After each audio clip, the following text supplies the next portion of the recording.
Get the hell out of my review. Sorry about that, Mantis. It appears Snake is way too cool to share a review with anyone. Isn't that right, Mr. Snake? You're damn right. Well, how about if I was to make you pick your own nose and then... Welcome back to the channel. I want to say a massive thanks to Alex McPhee, and he sent along his 1/6 scale Snake figure from Escape from New York, and it's made by Sideshow Collectibles, and let's talk about it. There's some things I want to say, and but you know, massive thanks to Alex for giving me the chance to see it. This isn't something I would have bought in the end. This was something when it was first announced and I saw the pictures, I was tempted because I did like the movie growing up.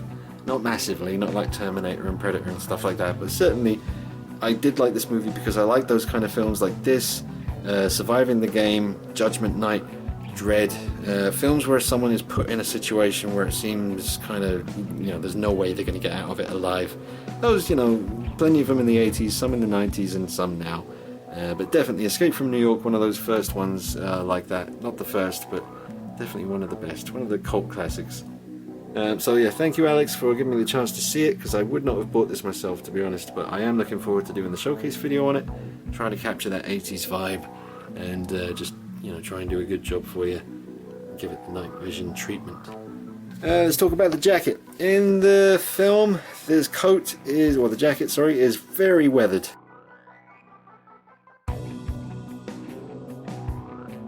And a slightly different colour if I'm not mistaken. This is brand new looking and looks nothing like how it looked in the movie. Let's be frank, just be honest about it, this does not look anything like how it appeared in the film. But he wears it for all of 5 minutes, so who cares, right? He takes it off and that's how he looks pretty much the whole way through the film. So it's important that his arms look good. And they do. The joints in the arms are hidden quite well. They're just single bend elbow joints, I think that's how you say it. You can't get them to do anything too extreme with the elbows, but they do look good. Be very careful. The boots are nicely detailed. In fact, I was quite surprised and pleased to see, let's see if I can get that better HD for you. See the scuffs and the dirt, whatever you want to call it, on the boots? That's a really nice touch. And the boots do look cool. Nice silvery sort of paint there. Does look good, nice and clean. However, these boots really hinder the articulation, and he even has a bit of trouble just looking natural standing up straight, to be honest. And without the base holding him up, something about these boots, he really doesn't like standing up in general. Nasty cheap Velcro kind of strap. Let's see if I can get that for you. Well, Velcro sort of, you know, fly, whatever you want to call it, you know, that does his trousers up. It doesn't really do up very well at the top, so you can always see that it's Velcro, which I don't like. Just a button would have been better. I need to pull this up and sort that out. That's just how it is out of the box. I ain't gonna go messing around with his butt or anything. The various accessories that he has around his wrists, they do cover the wrist joints really well, so that's nice. Both of them. You got the timer on one wrist, and then this on the other side, which lifts up to reveal that little red button. And I can't remember what that does, but it's there, and you can lift up the flap, and that's very cool. The paint job on his weapons, like the guns, certainly serves its purpose. Nothing special, but nothing too bad either, so that's cool. Don't know if I've mentioned it in this take, because I've done a few, but the fingers do sort of move nice and soft, so there's no problem with him holding any of his accessories. He holds everything that he's meant to hold very well. And here's the Black Mantis with Snake Plissken, just so I can see what that looks like. I thought they'd sort of go well together because of the boots and the sort of army trousers, the leather jackets, and just the general badassery. Look at her. I made her. That's right, I put her together my damn self. She looks tough. She ain't gonna take no shit. Where's Snake? Kind of urban military, kind of street war kind of vibe going on here with the Mantis and the Snake.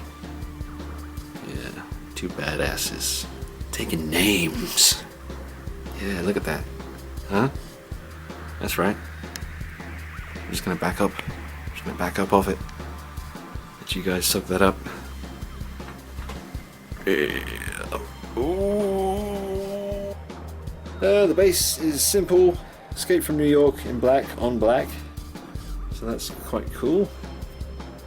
And the box, raised lettering, raised cobra. It's very nice, got these kind of white bits on there. I don't know why, but they're there. I thought it was dirt at first when I first took it out of the box, but the outer box, but it was actually meant to be there. Nice inlay card with some artwork. You got a little 80s cassette tape there, lovely stuff. Tiny little 1/6 scale cigarette, don't lose that. The tracker with a little red blip on it, that's meant to be the president, I think. You got a silencer for the Uzi with a sight on it, which is kind of cool. More magazines with bullets that don't come out, but you can see them in there. Where are they? There you go, bullets. Ninja stars. Everyone in the 80s thought they were a ninja, or at least tried to be at some point, including myself. Lots of hands, stuff like that. It's cool.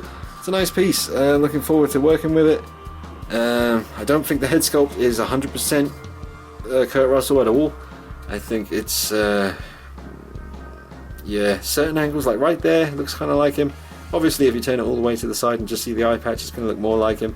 That looks kind of like him. There's no stubble continuation onto the neck, so it's a very blunt stop there where it's not meant to be. It's supposed to be, you know, a nice transition onto the neck. The paintwork on his face, the only way I can really say it is it's very mild. It's a very mild paint job. Like, let me just go ahead. The head's super easy to take off, so I'll just go ahead and give you a close-up. Let me find a nice background, just something that lets me focus on it. But there you go. It's just a very mild paint app for me. You got all the scars. There's not much of a, you know how some like those Hot Toys heads, there's like this weird translucent thing they have with the skin now, where it really seems like layers of skin. That is not the case here.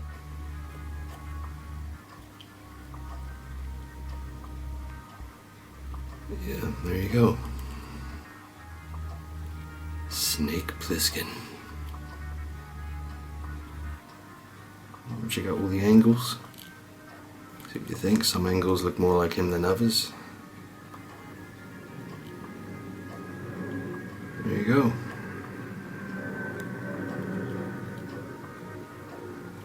I think this is what Hot Toys quality on head sculpts would have been around the time they made the Dark Knight Harvey Dent. That is the, like, if you've got the Harvey Dent Hot Toys 1/6 scale Dark Knight figure, get your plain Harvey Dent before he got burnt head sculpt. Have a good look at that, and that's pretty much what you can expect quality wise with this. The hair is sculpted very well and painted very well. There's some nice shades of brown going on there. That eye is super blue. And oh, my dog's barking. Stop! What are you barking for? There's no reason to bark. Crazy dog. Yeah, just not mad keen on the head sculpt, but it is okay. It does serve its purpose. In certain angles it does look like him.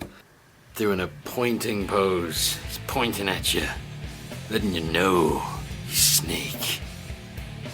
Call me Snake, or Eddie Vedder with an eye patch.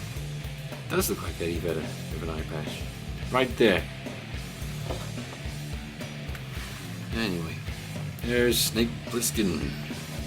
Who is ultra brand new, sparkly brand new, lovely shiny brand new, super brand new jacket.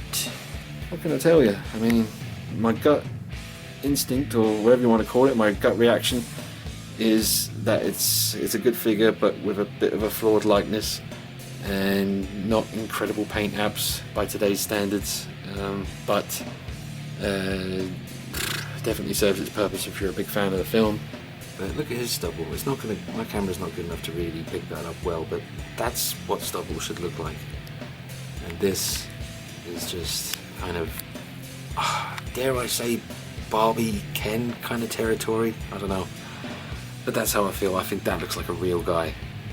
Dredd just looks super realistic, and the stubble was done incredibly well.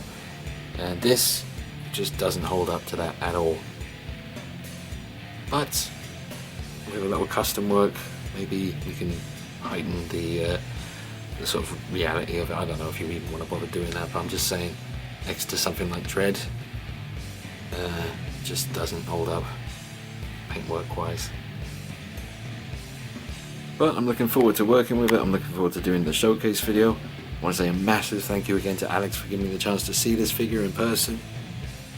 And I'm not saying it's a write-off at all. I honestly, if I was a big fan of the film, and I do like the original movie, but I'm not quite as into it as, you know, enough to make me buy this, but I am glad I've seen it, and I don't think anyone who is a big fan of the film who buys this will be that sort of pissed off with the figure. I think you can have some fun weathering the jacket, make that look more film accurate, and we, you know, maybe with a little light custom work on the head you could make it look better. I know Stephen Morris has done some work on this and he has heightened the look a lot. So yeah, definitely worth looking into if you're a big fan of the film, otherwise maybe not so much. But yeah, showcase video coming soon. Thanks again Alex for letting me see it, and this is the end of the video.